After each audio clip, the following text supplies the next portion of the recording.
looking forward to it. So really happy to have, in fact, 4 of our guests are with us. The 5th one's going to join us, and I'll introduce them in a couple of minutes. But we're going to be talking about Day in Employment Services, CBDS, Community-Based Day Supports. But first, we're going to do our COVID update, because 3 or 4 weeks ago, I asked you guys if I should keep doing it. And we got about 6 responses right away saying, yes, please keep doing the update first. So, the numbers, it's really interesting. Like, basically, I had warned last week that it didn't seem like the numbers were going down that quickly.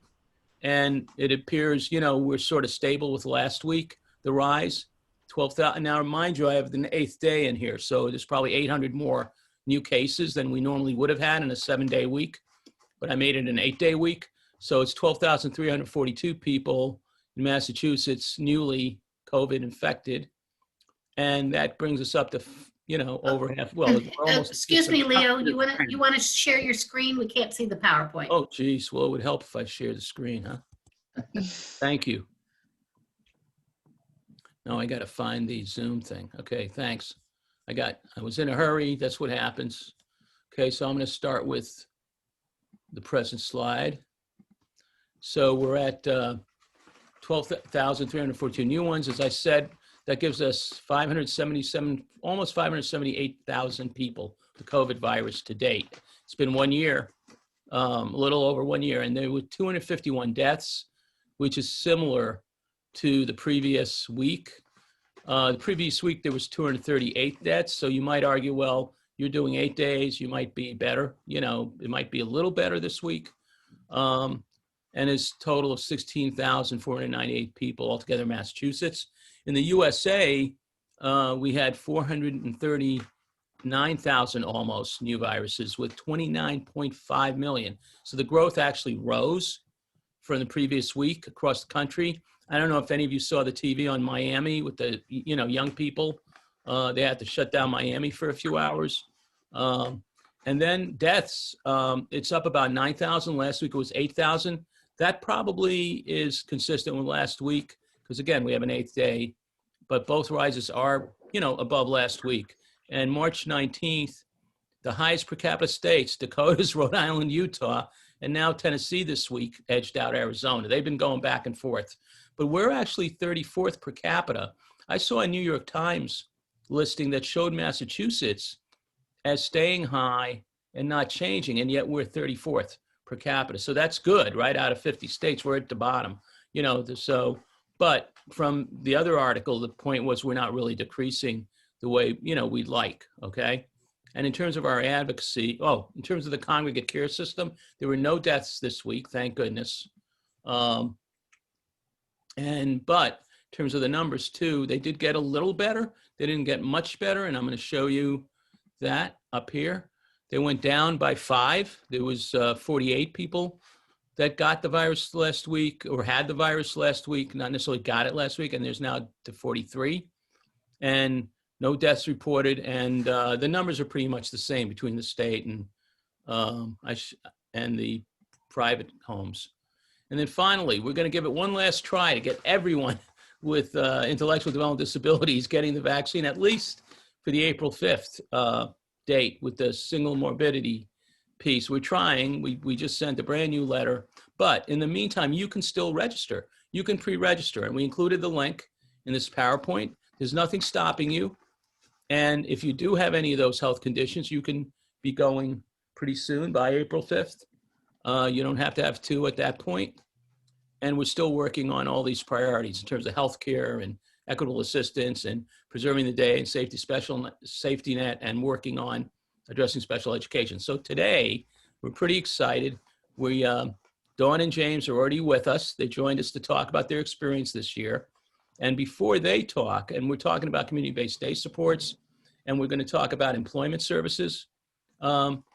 Before they talk, Brockton area ARC's Adam Belmore, Director of Employment Services, and Leila may not be talking this time, but she'll join us talking too and give her feedback as we go along. Leila Miranda, they helped us put this together today. So first I want to thank you. They're going to talk about, Adam's going to just share a little bit about what the services are like, just to give everybody context. And so you'll know what CBDS and employment are. And then Mrs. Medina is going to join us, taking time from her lunch break.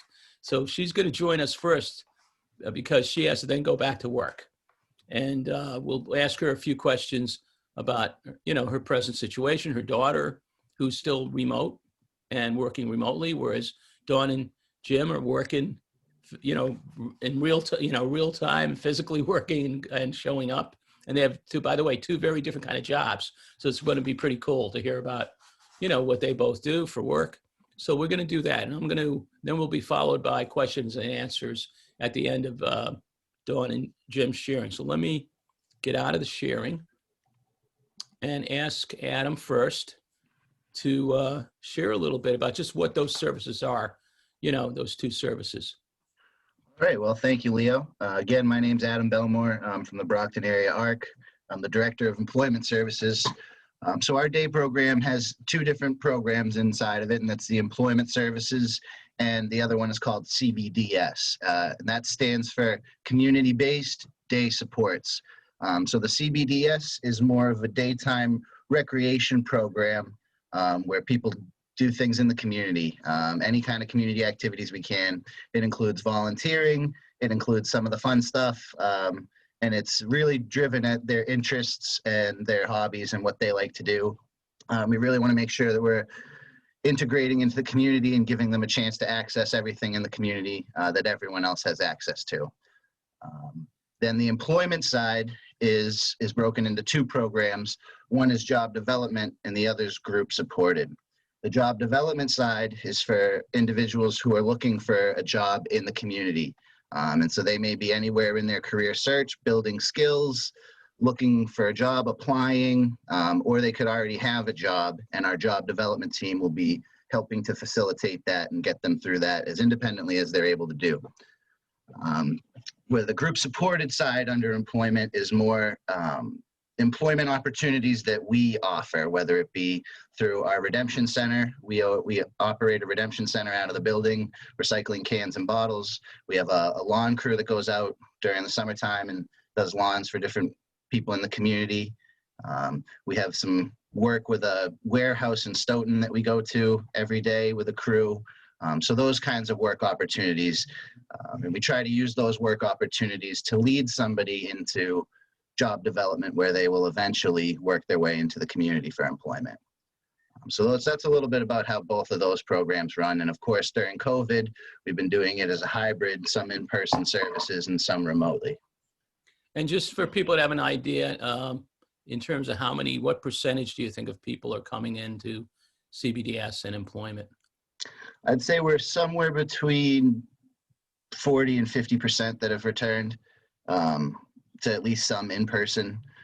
We have others that will be returning soon. Some people are getting more comfortable after being vaccinated, and they're planning to return. So overall, it's been about 40 to 50%. Great. All right. Thank you, Adam, for doing that. And I'm noticing I don't see Mrs. Medina yet. So maybe we'll go start unless Leila or you see her. I did give her a call and left her a message just to make sure that she received the link. I left her a message. Hopefully she will log on. Okay. All right. Well, let me know. I think I'm going to start with do a little bit of the interview with James and Dawn. Okay.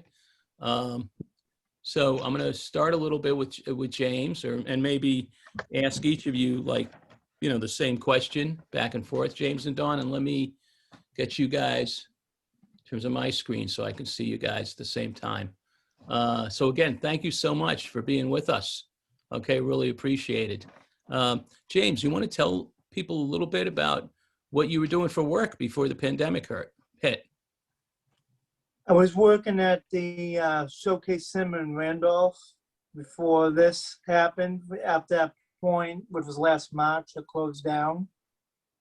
And then when it closed down, what did you end up doing? What was it like at home? How did you keep busy, and what did it feel like? I just had to stay home with my mother really for I think it was about 5 months. Wow. Before this program reopened. Okay. Yeah. And were you on by virtual sometimes? Were you going on? Or Yeah, yeah, they did virtual activities through here, and I just got onto that. And anything you liked more than others in that experience? You know, in the virtual, was there anything special about that? Or that if you were to say one thing that really hit you that was positive or enjoyable? Well, they were doing a lot of like virtual games like Hangman and Jeopardy and Bingo, and I found that very enjoyable. Yeah, I think I would. How about seeing your colleagues? You'd see friends that were there through the virtual as well? That's what I enjoyed the most. Okay. Yep. So I'm going to invite Dawn to join us. And what were you doing, Dawn, a year ago at this time before the world stopped? I was actually on Zoom. I'm actually in charge of the safety committee here. I'm the president, so I was doing safety Zoom calls with the safety committee. So you sort of had still a role, huh, that you could do besides virtual Yeah, programs? I had a couple of roles. I had safety. I had human rights from Growthways. I was on the reopening committee for the ARC. So I Excellent. was on a couple of committees on Zoom. Excellent. So I kept myself busy. And did you also do anything in terms of the virtual attendance beside, I mean, that sounds pretty darn busy by itself, but anything else? I was also on different Zooms when they were on it for virtual. I did Anything? the bingo. I did a cooking show. Okay. Yeah. And then when I came back here to the ARC, I was making bottle caps on coasters. Huh. How does that, is that part of the, that's one of the things that are sold? Yes. New York? Yep. Wow. Okay. So tell me, both of you, how about the personal aspect? Did you see people during that time? Or did you feel isolated, you know what I mean, and not being able to see friends or do things? You want to answer that first, Dawn, and then I'll ask James. I saw a lot of people during the different Zoom things, but it was kind of difficult for other people not to see their friends as usual. Then coming back to the ARC and seeing them at the ARC. So, but you didn't bother, you're saying the physical, you were able to still get some satisfaction with the Zoom? In terms of Yes. relationships? Okay. How about you, James? The whole idea of not seeing people close up and having to see them? I know you said it was enjoyable, the games, but was that tough for you? Yeah, it was kind of tough. I mean, I found things to do to pass the time, but because like I'm a Special Olympic athlete, I do different things to them, but it wasn't close to the same at all. Mhm. Okay. And you get, one of the things I want to ask you, you had been at work, and you haven't been able to go back, right, to the cinema yet, correct? Is that going to happen soon, do you hope? Correct. Yes. No idea. Governor, from what I understand, they have to wait for Governor Baker to say full capacity for the. They're not going to allow anything till full capacity in the auditoriums. Okay. And Because they only sell like 20. They only sell like 20 seats in each auditorium right now. That's it. oh, wow. And how about other work? I know you're coming in to do other work there. What do you do with the other work at Brockton Area ARC? The Redemption Center. So what are things you might do? Can you describe it to people? They might not know. Okay, basically that's like organizing cans and putting cans away. Now, someone told me, you're making it sound really simple, but somebody told me that it makes a difference what brand, right? I think Adam and Leila told me this. Yeah. So you have to actually, it's not just a matter you go in there and do it. You have to know what you're doing, right? If it's a Coca-Cola, sorry Exactly. to advertise one brand over another, but, or Schweppes, Yeah. you have to know how they want their stuff, correct? Yes. Did you have to learn that? Did you have to, because you had been working in the cinema, You weren't working. I had to learn. I had to learn how to do it. Yeah. Yeah. And that was during the COVID? That was while you were at home? You were able to do it virtually, or you did it? Had to do it when I came back. Okay. So was that challenging? Was it tough Yeah. at first? Yeah. It was tough at first. Yeah. So, and Dawn, I want to talk about, so first place, before I finish with you, James, I'm not going to finish yet, but your goal is to get back to the movie theater for now? Is that your hope? Yes. Okay. Now, Dawn, I know you're doing some other stuff. You want to share a little bit about what you do in terms of work? Sure. Before the COVID started during the holidays, I started working, got a job at the Chinta Village in Avon, working as a greeter, taking pictures of people coming in, and also selling the pictures. But unfortunately, because of COVID, they did not have their Chinta Village opening this year. So I'm hoping this year they'll open and hopefully go back there. Did you enjoy that? I did enjoy that because I saw a lot of people, and I was walking around constantly on my feet, not sitting, seeing a lot of other people. So I enjoyed that. And then you have another job that I didn't know about that one. So that was new for me too. do. Thank you. Yep. I work for Mass Standing Strong, which right now it's on Zoom. We're going to be starting up, I think, next month, doing it on Zoom. So that will be kind of interesting, see how that goes. But fortunately, Mass Standing Strong office in Boston actually got flooded. There was a main break that burst 3 months ago, and our building and office actually got flooded because we're on the main floor. So all of our equipment got damaged. That's too bad. Yeah. Um, So you're doing training, right? And Mass Advocates Standing Strong, right? You're doing training? I'm doing training right now for Zoom, but I'm actually on one of their boards for one of their training. I'm actually the Southeast team called EPA. It's Employ, Explore, Prepare, and Act team of the South Shore. So we go all over the South Shore. And what do you try to do with the training? Tell people what you try to help people do. We actually help them know parts about jobs and how to get jobs out of the community. Show people how is the right way to get a job, the aspects, where to find a job out in the community, different types of where to get the jobs, where to find jobs.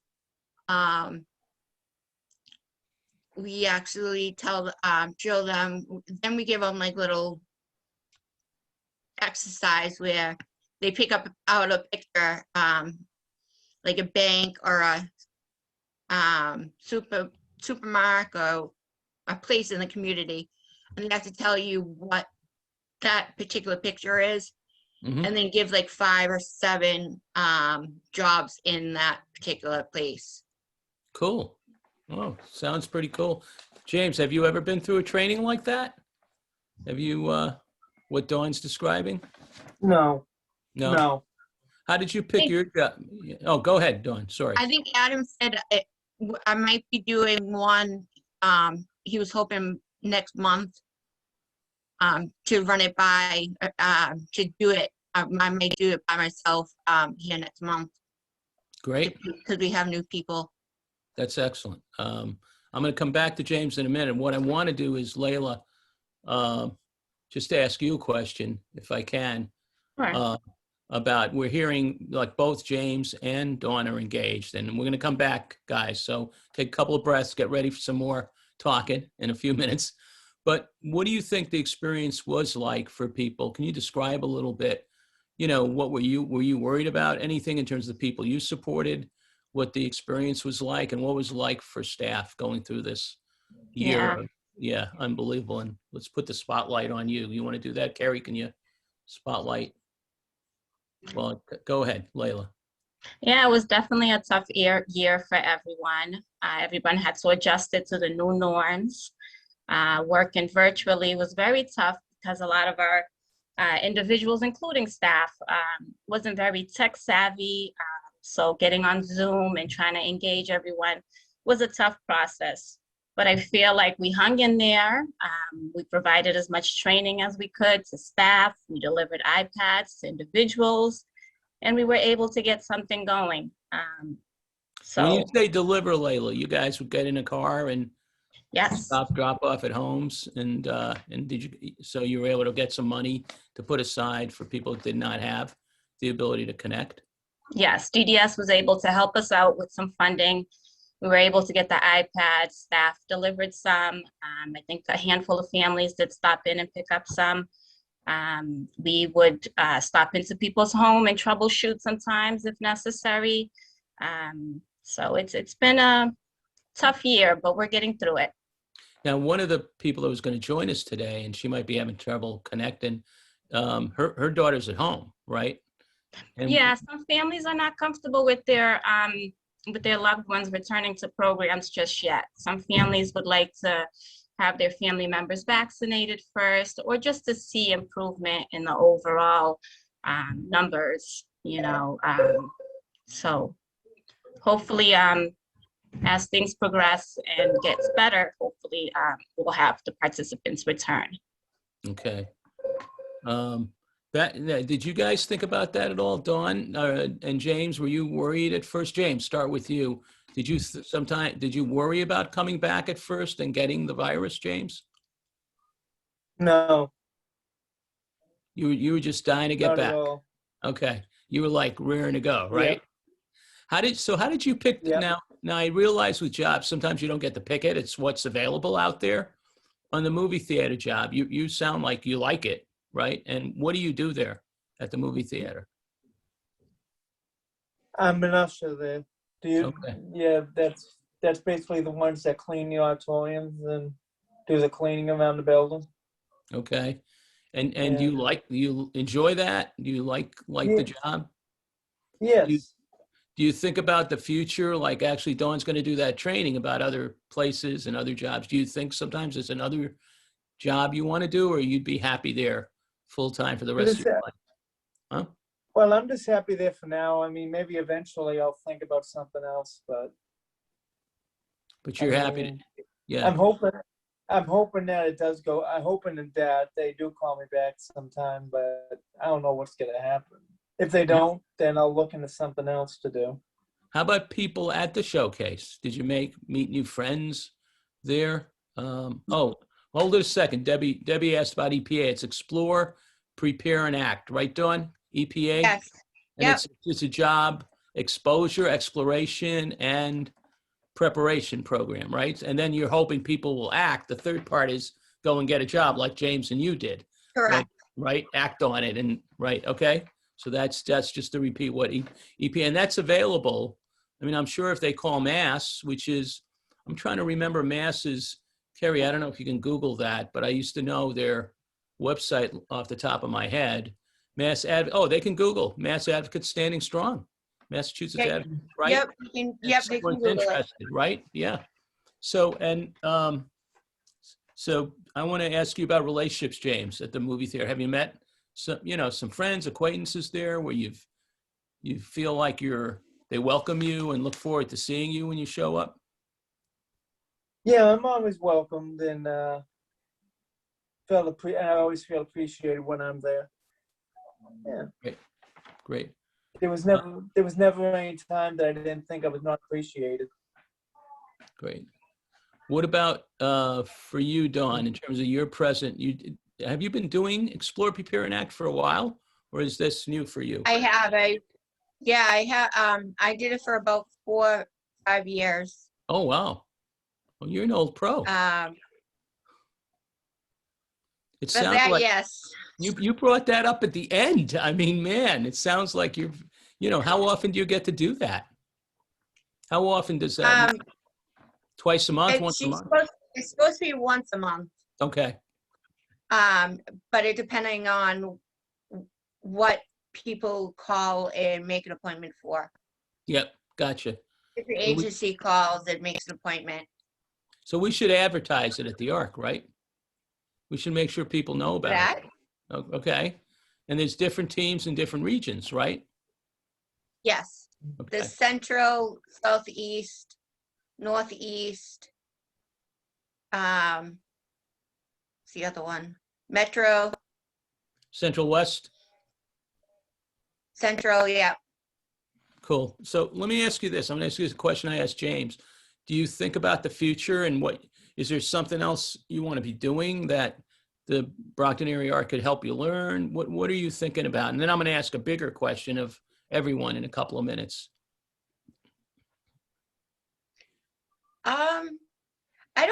I don't think so, because I really wanted to be like doing that kind of job and doing like an office type job. So I think I'm pretty all set. I like what I'm doing.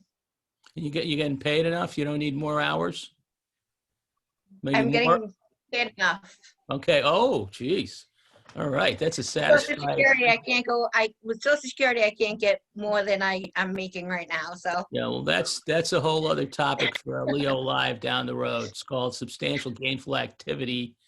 And before COVID hit, we had a group across the country, about 10 of us, looking at that problem about the cap, the very low cap, which, right, hasn't been changed in a million years. And I'm exaggerating, I admit, but and it's lower. If you happen to be blind, there's a higher cap.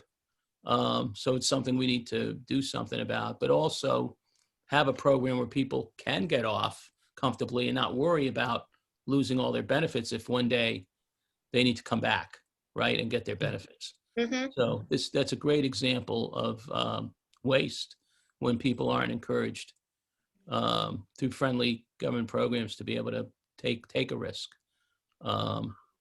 So that's really important to know. So let me ask you this: what else? So across the state, people are working on what would be a great way to change the way day and employment services work. There's things, obviously, you guys are sharing how it worked for you. You were trained, prepared, right? You were able to get the jobs you wanted. You're both happy with those jobs. But for other people, there's a sense, oh, I'm not doing what I want, or I need more skills. Do you guys have any opinions over what else you could benefit with that you would want to learn if the world was going to change tomorrow and we were able to do something different, not only at Brockton Area Arc, but at organizations across the state? I know that we did a fast track care. Maybe other people could do a fast track program. Say that again, because I lost you in the video. I lost the audio on that. Say it one more time. We did a fast track program here at the Arc that helped people get a job out of the community and shows people how to the best attitude, show people eye contact and stuff like that. So maybe other people, like other programs, can start doing that. Maybe that would help other people. Wow. So you're saying the Arc said, Brockton Area Arc said, hey, we're going to do something that's intense, get you ready quicker.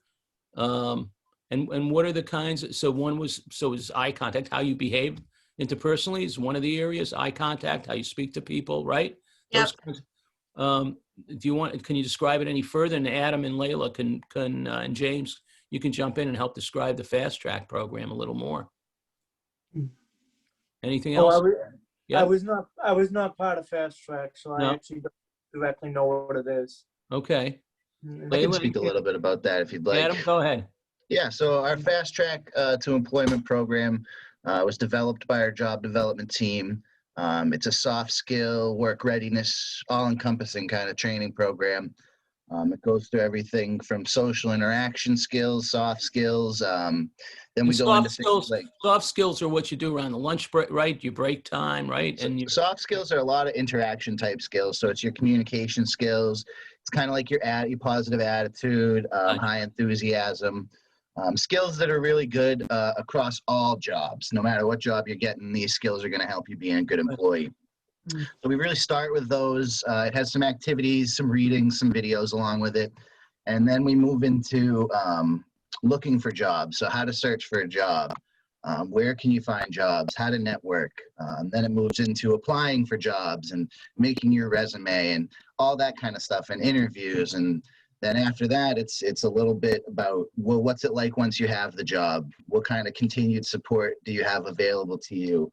What kinds of things can you expect, from having a job for a long time? Things like getting a raise or getting a promotion, all those types of things.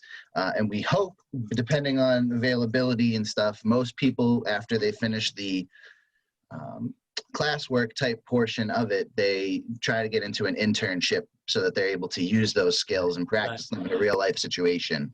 I love it. Through Great. a paid internship program we got. I love it. And what I like about that too is you're engaging them. Like if one person is trying to get a job for 10 people, but if 10 people are also trying to get a job for themselves, right? You just opened up a ton of doors that might not have been opened up otherwise. So that's pretty cool. Dawn, thank you for bringing that up. I want to ask you guys, Dawn and James, the virtual piece, and then I'll ask probably Leila and Adam to speak on that. But from your perspective, when things open up again, Rosalie was saying, when the restrictions are lifted, would you still want to do some of your week by remote or Zoom?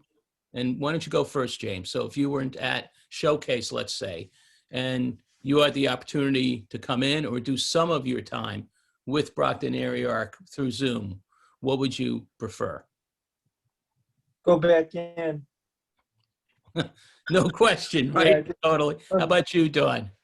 And oh no, Okay. you were going to add to that, James. Yeah. Hold on. I'm sorry, Dawn. Hold on. What were you going to add to that, James? I cut you off.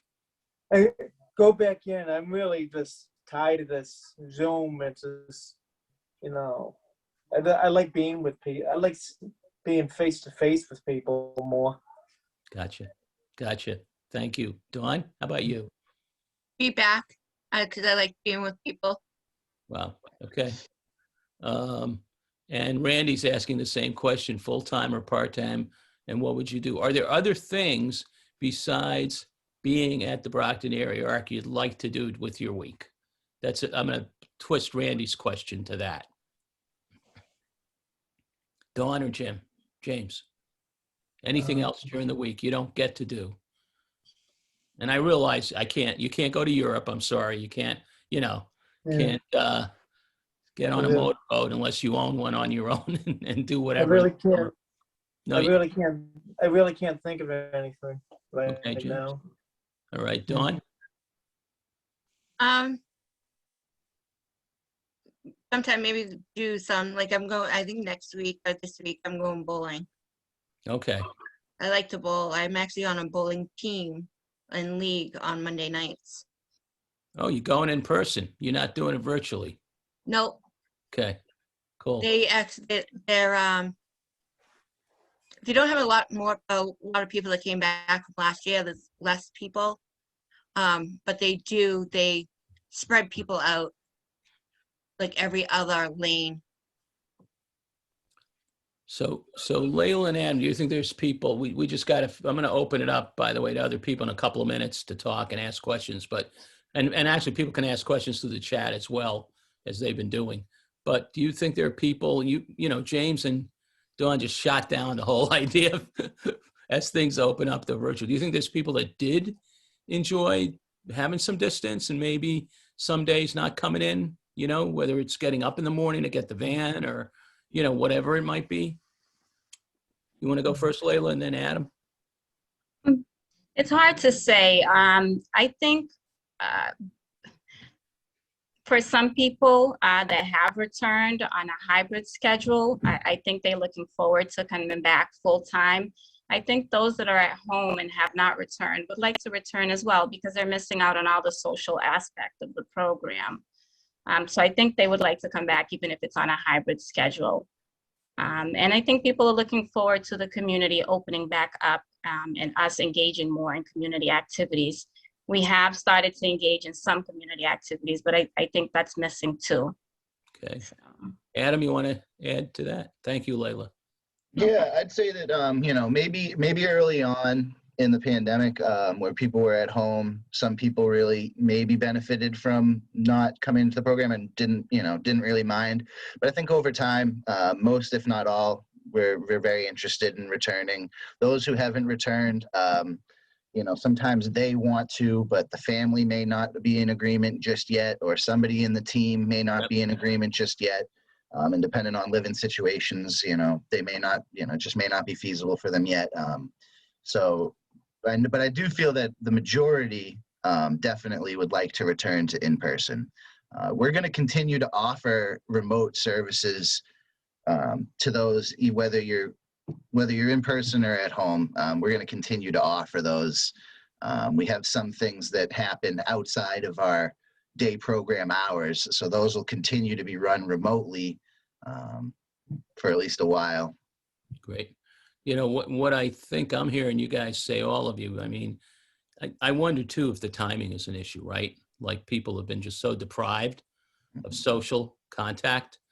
So asking this question now, right, might not be the best time to ask the question. Secondly, for our world, for people who want to connect with the community, right, that there have been barriers, wouldn't you say, to community inclusion historically, right? right. And I don't know, Dawn and Jim, if you've had experiences in your life you want to share where people stopped you from being involved in the community, right? Or made it harder for you to participate in the community. Can you remember anything like that ever happening where you wish you were involved and you felt people held you back? But I know that happens to people, right? Where they don't have the opportunities, or maybe you have to learn something, and that thing you're not able to learn, whether it's taking a bus or taking whatever it might be, is not there for you, to take that next step. How about you, Dawn? Have you had that experience ever? I don't remember if I did or not. Okay. And you're very active now, so I get where it might be ancient history if you were. How about you, James? Ever faced that? Or you see friends that face that? Maybe not you, but someone else who needed a ride or, just couldn't get access? Well, I've had times when I've had difficulties getting places, so other people bring me, but I don't have a lot of problems with different things. Gotcha. And how about if, let's say, people were ready to come back tomorrow? Diane and Anna put this question out there. How long would it take you to operate at full capacity? Because I assume you would need to hire people, right? No? Yes? Yeah, so the thing that's preventing us from being at full capacity is really going to be space. With the 6-foot social distancing rules, it puts a limit on how many people we can physically, put into the building at a time, because everybody's got to have that 6 feet space around their seat to be able to social distance properly. So we're not at full capacity right now. Again, we're probably at about 40 to 50%, maybe a little higher some days, where, a lot of people are coming in, but a lot of people are not 5 days a week where they used to be 5 days a week. Right. And now they may come in alternating days. So even though some days seem more full, it's different people. Yeah, you're trying to serve more people at the, Right. But let's say your capacity restriction was lifted tomorrow or next Monday. You know how they just did that for the travel order, right? Over the weekend. Right. So let's say over the weekend, I have colleagues that kid me and say, yeah, they're going to let us know. Do you guys, what would it take if there's enough staff to operate at full capacity? Yeah. We would probably need to add on 1 or 2 staff, but we do have a few staff that are still working from home only that we expect to be returning eventually. They have just different circumstances that are keeping them from returning just yet. But so when they'll be available to us when that happens. Right now, the biggest barrier would really be transportation then. We rely heavily on Dial-A-Bat, which is the local Transit in Brockton. And with they're under the same restrictions, of how many people they can put on the buses at a time, which means that the routes fill up pretty quickly. And as we're finding out right now, as more people want to return, it's really tough to get them onto the transportation list with Dial-A-Bat, because it's already, they've filled it up with what they've already had. Gotcha. So we're working on that, and we're getting creative. Hopefully, some people will be able to provide their own transportation, whether it's a family member or group home staff, or whatever it may be. And in certain cases, maybe we'll be providing some help if we can. Right. But honestly, we've been accommodating everyone that has wanted to return, whether we adjust their schedule so we can maintain that social distance. Luckily, we've been able to accommodate everyone who's wanting to return to the program. Yeah. And James, when you're working at Showcase, do you typically work full-time, or do you work a few days a week? Do you worry about Social Security, like Dawn referenced, right? Yeah, Social Security is a concern. I worked a couple of days a week. Yeah. So that's the answer to Darlene's question, and without getting into full-time. Yeah, and then you come there and do other things during the week that potentially financially that won't get you to that limit in a month. So, but again, it shows how important it is to change the law, and change the SGA law, substantial gainful activity law. So Bethany Lilly at the Arc of the United States is actually meeting with us today on Zoom at 2 o'clock. There'll be a group across the country meeting with her. We got it going a few weeks ago because a parent in our state wrote me an email through Minuteman ARC. And so I said, basically time to get that group going again post-COVID, that we had going in advance. So that's where families, staff, persons with disabilities, all of you can make a difference in our advocacy. That's a great example of somebody nudging me on an issue that easily, we would probably put it off 6 more months. And it's going to be uphill fight for that one, but it's probably close to your hearts. And I know Leila's about to move to another role at the ARC, but in terms of Adam and Leila, your work, you've seen people, right? I have colleagues that get so frustrated, not for themselves, but for people like Dawn and James who would like to work full-time, but are prevented. That's my hunch, James, right? If you could work full-time at Showcase or Showcase in another job, you'd love it if it wasn't for the Social Security issue. Yeah, And how about you, Dawn? definitely. How about you, Dawn? I would love to work full time as well. Yeah, okay. I would So- love to work full time too.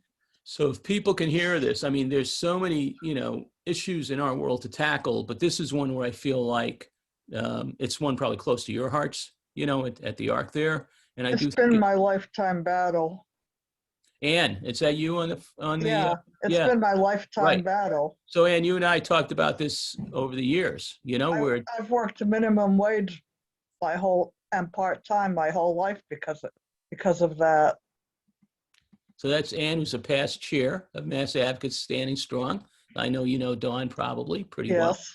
Yeah. Hi, Ann. Hi. Yeah. So I got to tell you, I hope this was really helpful. And I want to give a shout out to Dean Rizzo for working with his team. And of course, Adam and Leila for doing the grunt work here to make it happen. And it's not just grunt work, it's also thinking work.